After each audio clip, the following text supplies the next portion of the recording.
ഇപ്പോൾ ഒരു പുതിയ വിവരം ധന്യ ദയവായി ഒന്ന് ഹോൾഡ് ചെയ്യുക. ഉടനെ റിപ്പോർട്ട് വരും, ഉടനെ റിപ്പോർട്ട് കിട്ടും എന്നുള്ളതാണ്. 5 മണിയല്ല, ഉടൻ എന്ന മന്ത്രിയുടെ ഓഫീസ് തന്നെ അറിയിക്കുകയാണ്. പ്രസാദ് വിവരങ്ങളുമായി. പ്രസാദ് പറയൂ, എന്താണ് അറിയിപ്പ്?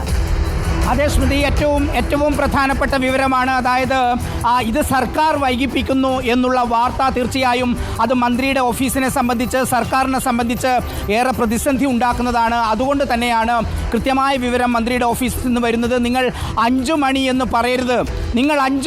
പറയരുത്, 5 മണിയല്ല, ഉടൻ എന്നുള്ളതാണ് അറിയിക്കുന്നത്. എത്രയും പെട്ടെന്ന് അതിന്റെ നടപടി പൂർത്തിയാക്കിയാൽ ഉടൻ അപേക്ഷകരെ അറിയിക്കും. റോഷിക്ക് ഉടനെ കിട്ടുമോ സ്മൃതി? ഇത് ഉടൻ തന്നെ കിട്ടേണ്ടതാണ്. കാരണം വിവരാവകാശ നിയമപ്രകാരം അപേക്ഷ കൊടുത്താൽ അതിൻ്റെ നടപടിയാണ് സ്വാഭാവികമായും അപേക്ഷകനെ അറിയിച്ച ശേഷം കൊടുക്കുക എന്നുള്ളത്. സ്വാഭാവികമായ നടപടി മാത്രമാണ് ബാക്കിയുള്ളതെന്നാണ് മനസ്സിലാക്കുന്നത്. എന്തായാലും എപ്പോഴാണോ മെയിൽ വരുന്നത് ആ നിമിഷം തന്നെ നമുക്കറിയാൻ പറ്റും. ഒരു കാര്യം ഉറപ്പിക്കുകയാണ് സ്മൃതി, 5 മണിയിലേക്ക് കൊണ്ടുപോകാൻ സർക്കാരിന് താല്പര്യമില്ല.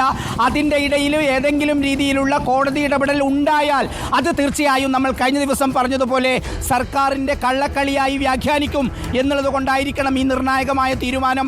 ഒരുപക്ഷേ ഈ പറയുന്ന സ്റ്റേറ്റ് പബ്ലിക് ഇൻഫർമേഷൻ ഓഫീസർ എന്ന് പറയുന്ന ഈ പദവി ഓരോ വകുപ്പിലുമുള്ളതാണ്. റോഷിക്ക് കാര്യമായി പറയാനുണ്ട്. സ്മൃതി, ഏറ്റവും പ്രധാനപ്പെട്ട കാര്യം ഇപ്പോൾ സാംസ്കാരിക വകുപ്പ് ഡെപ്യൂട്ടി സെക്രട്ടറിയുടെ ഓഫീസിൽ നിന്നും അറിയിച്ചിരിക്കുന്നത് ഇമെയിൽ വഴി എത്രയും പെട്ടെന്ന് തന്നെ ഈ റിപ്പോർട്ട്, ജസ്റ്റിസ് ഹേമ കമ്മിറ്റിയുടെ റിപ്പോർട്ട്, അത് ഞാനുൾപ്പെടെയുള്ള 8 പേർക്കും വിവരാവകാശ നിയമപ്രകാരം പണമടച്ച 8 പേർക്കും കൈമാറുമെന്നാണ്. ഇപ്പോൾ ഡെപ്യൂട്ടി സെക്രട്ടറി അവർ ഒരു മീറ്റിംഗിലാണ്. സാംസ്കാരിക വകുപ്പ് deputy secretary, public information officer. സ്മൃതി നിർണായകമാണ്. അപ്പോൾ വിചാരിച്ചു കഴിഞ്ഞാൽ കിട്ടും, വിചാരിച്ചു കഴിഞ്ഞാൽ കൊടുക്കും എന്നതിൻ്റെ തെളിവാണ്. ഒന്നുകൂടി വിശദീകരിക്കും റോഷി. സ്മൃതി, ഇപ്പോൾ ഞാൻ ഈ സാംസ്കാരിക വകുപ്പ് ഡെപ്യൂട്ടി സെക്രട്ടറിയുടെ ഓഫീസിലേക്ക് ടെലിഫോൺ വഴി വിളിച്ചപ്പോഴാണ് അവിടെയൊന്നും പറഞ്ഞത് മന്ത്രിയുടെ ഓഫീസിൽ നിന്ന് നിർദ്ദേശം വന്നിരിക്കുന്നു എത്രയും പെട്ടെന്ന് റിപ്പോർട്ട് പുറത്തുവിടാൻ.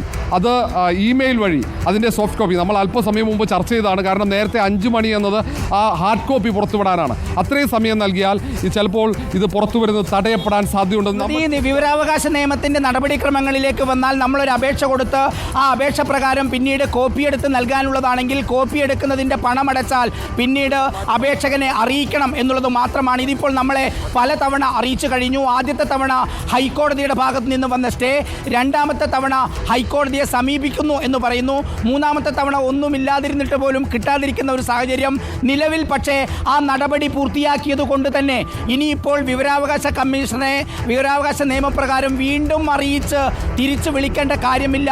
സോഫ്റ്റ് കോപ്പി റെഡിയാണ്. ഇപ്പോൾ റോഷിപ്പാൽ പറഞ്ഞതുപോലെ ഉടൻ പുറത്തുവിടും. അല്പസമയം മുമ്പ് നമ്മൾ പറഞ്ഞത് വൈകിട്ടിന് മുമ്പ് പുറത്തുവിടും എന്നായിരുന്നെങ്കിൽ അത് മന്ത്രിയുടെ ഓഫീസ് തന്നെ തിരുത്തുകയാണ്. കാരണം ഇനി ഒരു കള്ളക്കളിക്ക് സർക്കാരില്ല എന്നതിൻ്റെ കൃത്യമായ സൂചന. വിവരാവകാശ കമ്മീഷണർ ഉത്തരവിട്ടിട്ട് പോലും 1.5 മാസം പിന്നിടുമ്പോഴും പല സാങ്കേതികത്വം പറഞ്ഞ് റിപ്പോർട്ട് പുറത്തുവിടാതിരിക്കുന്ന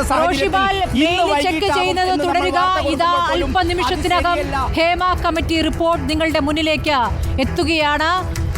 സിനിമാ മേഖലയുടെ സ്ത്രീകളുടെ അന്തസ്സ് ഉയർത്തിപ്പിടിക്കാൻ ഹേമ കമ്മിറ്റി എന്ത് നിർദ്ദേശങ്ങൾ മുന്നോട്ട് വെച്ചു എന്നറിയാൻ ഇനി അല്പനിമിഷങ്ങൾ മാത്രം ബാക്കി.